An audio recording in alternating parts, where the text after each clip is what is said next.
Did you know that right now, over 800 million adults worldwide are living with diabetes? And here's the scary part, up to 80% of people don't even notice the early warning signs.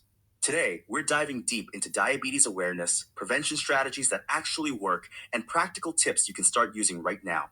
By the end of this episode, you'll understand how to spot the warning signs and take control of your health before it becomes a crisis.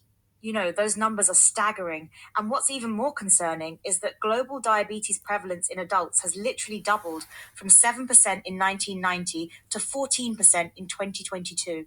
Wait, doubled? That's incredible!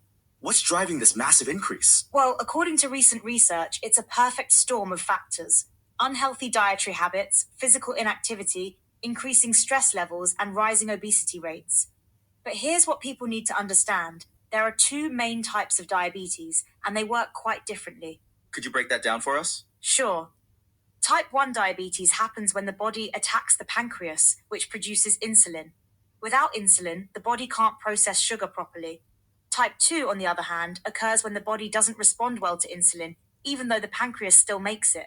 And that affects how they're treated, right? Exactly. Type 1 requires insulin therapy, daily injections, or an insulin pump. But with type 2, many people can manage it through lifestyle changes, especially when caught early. Speaking of catching it early, what should people be watching for? One interesting early sign is something called acanthosis nigricans. That's a dark discoloration on the neck, armpits, or knuckles. But there are other signs too, like increased thirst, frequent urination, and unexplained fatigue. You know what's fascinating? I recently read that exercise timing can make a huge difference in blood sugar control. Oh, yes, this is really interesting research. Studies show that glucose levels typically peak within 90 minutes after a meal, so exercising during this window can be particularly effective at managing blood sugar. Really? How does that work? During exercise, your muscles use glucose from your blood as fuel. Plus, exercise helps your cells use insulin more efficiently, both during the activity and for several hours afterward. That's really practical information. What kind of exercise are we talking about here? The American Diabetes Association recommends 150 minutes of moderate exercise weekly, things like brisk walking, swimming, dancing, or cycling. They also suggest doing strength training at least twice a week. That doesn't sound too overwhelming when you break it down. No, it's really about consistency rather than intensity. And here's something interesting. Recent research has found that even short walks after meals can make a significant difference in blood sugar control. I've also heard some fascinating new research about diabetes affecting different generations. Can you tell us about that?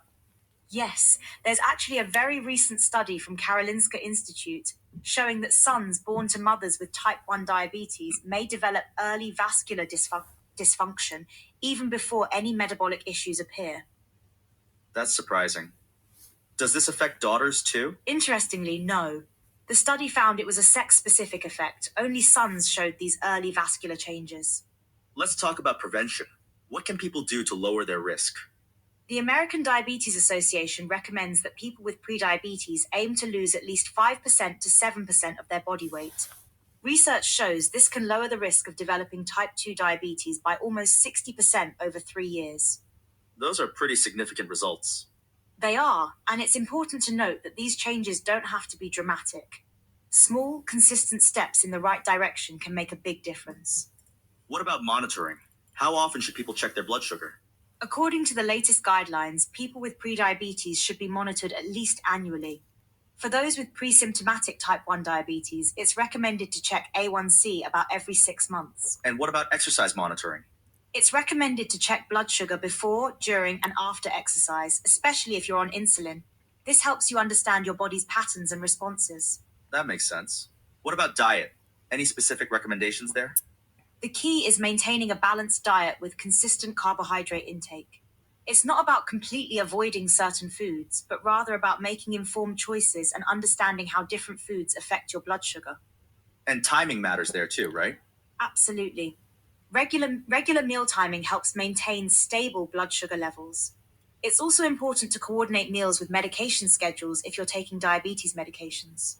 Let's talk about stress. I've heard it can affect blood sugar levels. Yes, stress can definitely raise blood sugar levels. That's why stress management techniques like meditation, yoga, or even just regular relaxation practices are important parts of diabetes management. What about sleep? Does that play a role?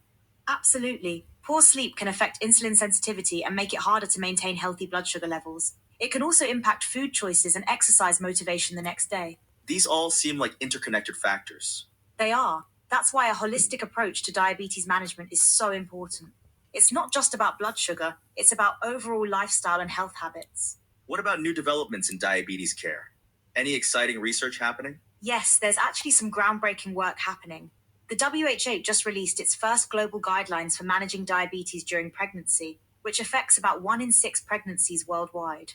That's a significant number of pregnancies. It is about 21 million women annually. And what's crucial is that these guidelines focus on both prevention and management strategies. Are there specific challenges for different age groups? Yes, and that's actually the focus of World Diabetes Day 2025, diabetes across life stages. The needs and challenges can vary significantly from childhood through older age. How so? Well, children with diabetes need support in schools and with growth and development, while working adults might struggle with managing diabetes in the workplace, and older adults often deal with multiple health conditions. What about technology? How is that changing diabetes management? Continuous glucose monitors and insulin pumps are becoming more advanced and user friendly. There are also many apps and digital tools now available to help track blood sugar, diet, and exercise. That must make management easier for many people. It does, but it's important to remember that technology is just one tool. The fundamentals of good diabetes management still come down to lifestyle choices and consistent habits. What about support systems? How important are they? They're crucial.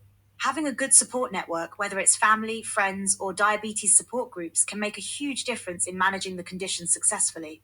And healthcare team support too, right? Absolutely. Regular checkups with your healthcare team are essential. They can help adjust treatment plans, catch complications early, and provide ongoing education and support. Speaking of complications, what should people be watching for?